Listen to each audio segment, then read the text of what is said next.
Hello everyone, welcome back to my channel పన్నలాక్షయ. So ఈరోజు ఈ వీడియోలో మనం అన్సూపర్వైజ్డ్ లెర్నింగ్ గురించి డిస్కస్ చేద్దాము.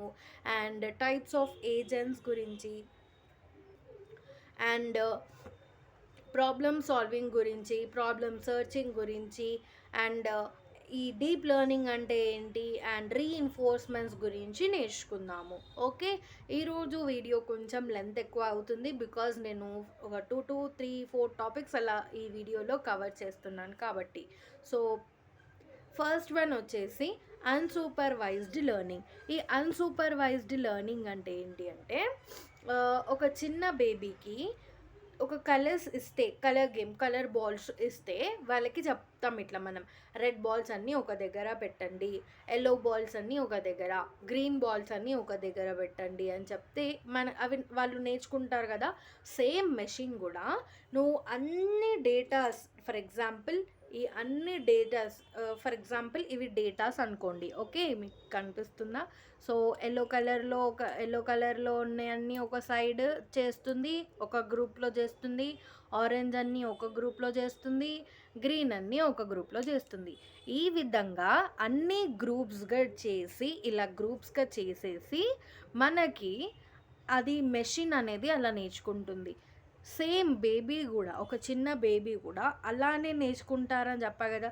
ఒక రెడ్ బాల్ రెడ్ దగ్గరనే పెట్టు, ఎల్లో బాల్ ఎల్లో దగ్గరనే పెట్టు, గ్రీన్ బాల్ గ్రీన్ దగ్గరనే పెట్టు అని వాటికి ఆ బేబీస్కి ఎలా నేర్పిస్తామో మనం మెషిన్ లెర్నింగ్లో కూడా, ఈ అన్సూపర్వైజ్డ్ లెర్నింగ్లో కూడా మెషిన్స్ ఈ విధంగా నేర్చుకుంటాయి.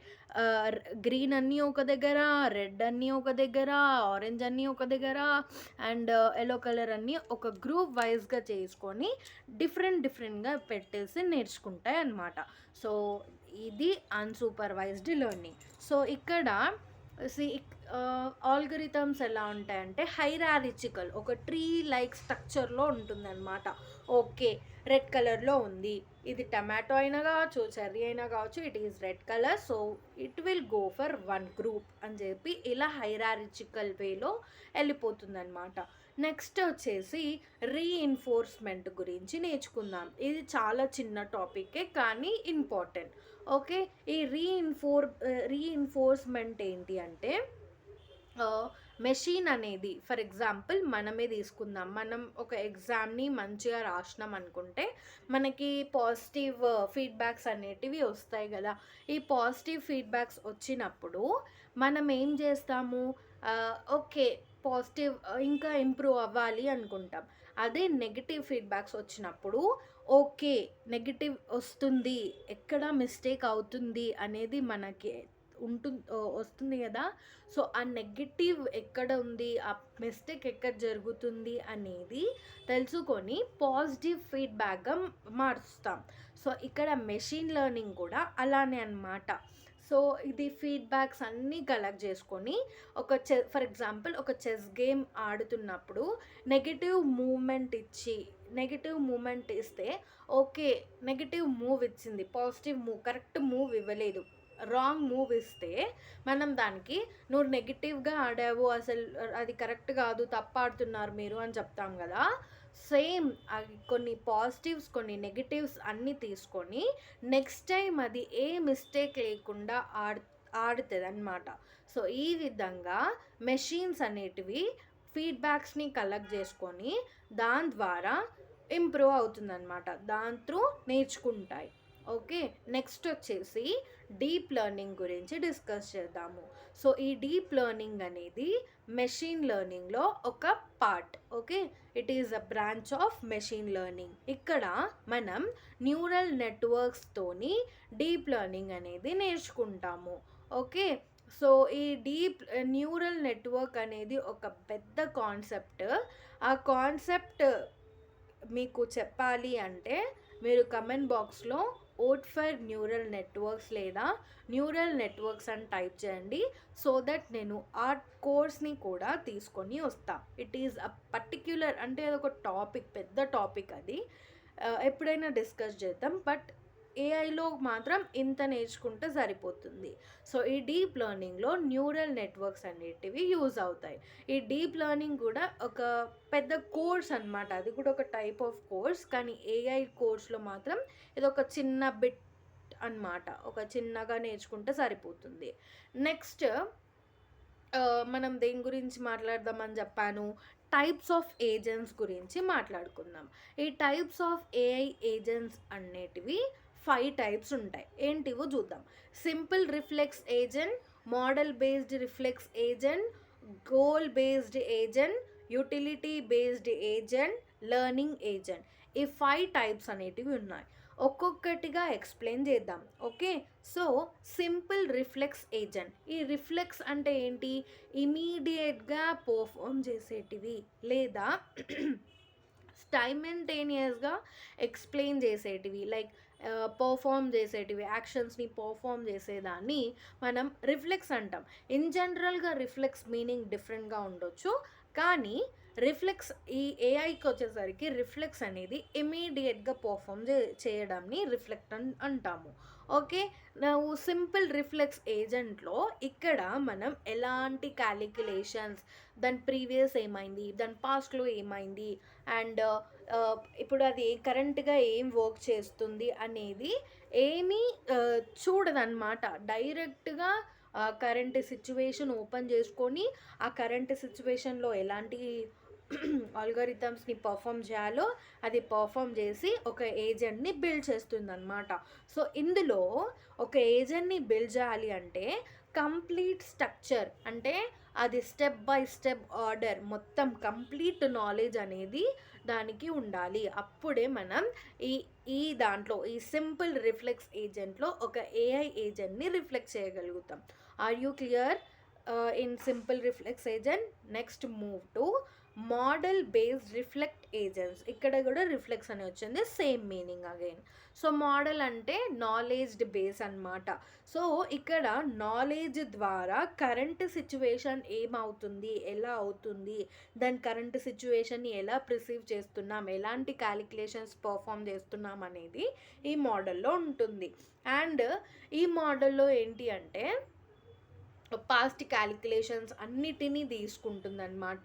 ఫర్ ఎగ్జాంపుల్ మనం గూగుల్లో ఏదైనా సర్చ్ చేస్తే హిస్టరీలో కనిపిస్తుంది కదా, హిస్టరీలో సేవ్ అవుతాయి కదా, అక్కడ ఈ మోడల్ బేస్డ్ రిఫ్లెక్స్ ఏజెంట్ అనేది ఉంటుందన్నమాట. ఇక్కడ హిస్టరీని మొత్తం సేవ్ చేస్తుంది.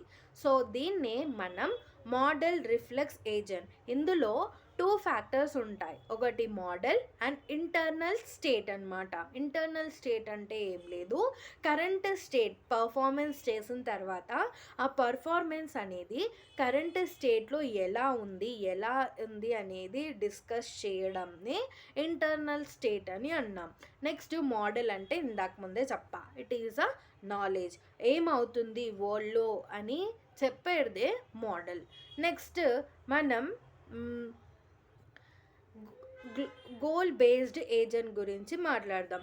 ఈ గోల్ బేస్డ్ ఏజెంట్ కొంచెం ఈ మోడల్ బేస్డ్ రిఫ్లెక్ట్ ఏజెంట్కి కొంచెం సిమిలర్గా ఉంటుంది. లైక్ హిస్టరీని సేవ్ చేయడం కానీ, హిస్టరీని చెక్ చేయడం కానీ, ఈ విధంగా కొంచెం సిమిలర్గానే ఉంటుంది.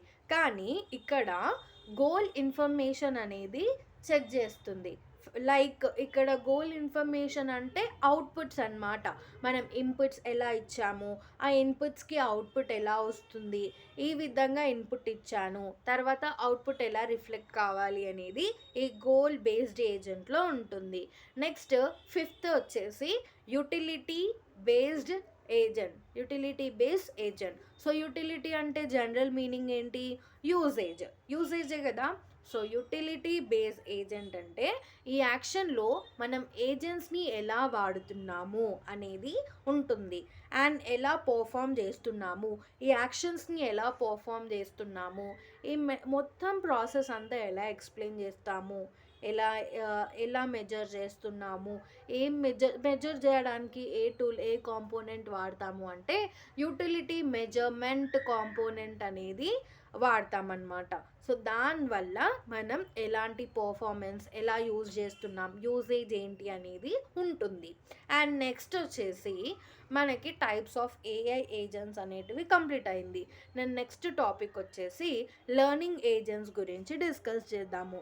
ఈ లెర్నింగ్ ఏజెంట్స్ అంటే ఏంటంటే ఎలా నేర్చుకుంటున్నాయి ఏజెంట్స్ అనేది ఇందులో ఉంటుంది. అంటే కరెంట్ సిచ్యువేషన్లో ఏం జరుగుతుంది, ఎలా జరుగుతుంది, ఏ కాన్సెప్ట్లో జరుగుతుంది అనేది లెర్నింగ్ ఏజెంట్స్లో ఉంటుంది. ఫర్ ఎగ్జాంపుల్ మన పాస్ట్లో జరిగిన సిచ్యువేషన్స్ ద్వారా మనం కొన్ని లెసన్స్ నేర్చుకుంటాం కదా. సో ఆ లెసన్స్ ఎలా అయితే నేర్చుకుంటామో ఇక్కడ కూడా సమ్ పాస్ట్ టాస్క్ కానీ నాలెడ్జ్ని కానీ క్యాల్కులేషన్స్ని కానీ తీసుకొని ఆ మిస్టేక్స్ కాకుండా ఉండడానికి ఏజెంట్స్ అనేటివి లెర్నింగ్ ఏజెంట్స్ని యూజ్ చేస్తారు. ఓకే, ఇందులో మనకి మెయిన్గా 4 టైప్స్ ఉన్నాయి. అవి ఏంటంటే learning element, critic, performance element, problem generator. So ఈ 4 ఏంటో నెంబర్ వైజ్గా డిస్కస్ చేద్దాము. సో ఫస్ట్ వచ్చేసి లెర్నింగ్ ఎలిమెంట్. ఈ లెర్నింగ్ ఎలిమెంట్ అంటే ఏంటంటే మనం ఒక సిచ్యువేషన్ తీసుకొని మనం ఆ సిచ్యువేషన్ను ఎలా ఇంప్రూవ్ అవుతున్నాము అనేది ఉంటుంది. ఓకే, నెక్స్ట్ క్రిటిక్ అంటే ఏంటి అంటే ఇప్పుడే చెప్పాను కదా, రీఫోర్స్మెంట్ దాంట్లో ఫీడ్బ్యాక్స్ తీసుకొని నేర్చుకుంటుంది అని చెప్పాను కదా. సేమ్ ఇక్కడ క్రిటిక్ కూడా ఫీడ్బ్యాక్స్ ద్వారా ఇంప్రూవ్ అవుతూ ఉంటుందన్నమాట. ఆ టాపిక్ కానీ టాస్క్ కానీ నేర్చుకుంటుంది. Next performance element.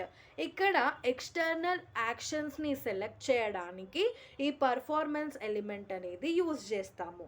Next problem generator. కొన్ని యాక్షన్స్ని అదే సజెస్ట్ చేసి ఆ ప్రాబ్లమ్స్ ఏంటి అనేది చెప్పి దానికి సొల్యూషన్ని జనరేట్ చేసేదాన్ని ప్రాబ్లమ్ జనరేటర్ అంటాము. దీని ద్వారా లెర్నింగ్ ఏజెంట్స్ మనకి ఏమర్థమవుతుంది, ఇది ఎలా నేర్చుకుంటుంది, ఎలా అనలైజ్ చేస్తుంది, ఎలా ప్రాబ్లమ్ని సాల్వ్ చేస్తుంది అనేది ఈ లెర్నింగ్ గోల్స్లో ఉంటుంది. ఓకే, సో నెక్స్ట్ టాపిక్ వచ్చేసి ప్రాబ్లమ్ సాల్వింగ్ గురించి డిస్కస్ చేద్దాం. ఒక పర్టిక్యులర్ ప్రాబ్లమ్ని సాల్వ్ చేయడానికి మనకి నెంబర్ ఆఫ్ కాన్సెప్ట్స్ అనేటివి ఉన్నాయి. దీని ద్వారా మనం ఒక పర్టిక్యులర్ ఒక ఆబ్జెక్టివ్ని కానీ ఒక సిచ్యువేషన్ని కానీ సాల్వ్ చేయాలి అంటే ఫస్ట్ ఏం కావాలి, ఒక ప్రాబ్లం అనేది కావాలి. ఆ ప్రాబ్లమ్ని ఎలా ఐడెంటిఫై చేస్తున్నాము, ఆ ప్రాబ్లం ఎక్కడొస్తుంది, ఏ విధంగా వస్తుంది, ఎందుకు వస్తుంది, ఇవన్నీ మనకు తెలిస్తే అప్పుడు మనకి సొల్యూషన్ అనేది వస్తుంది.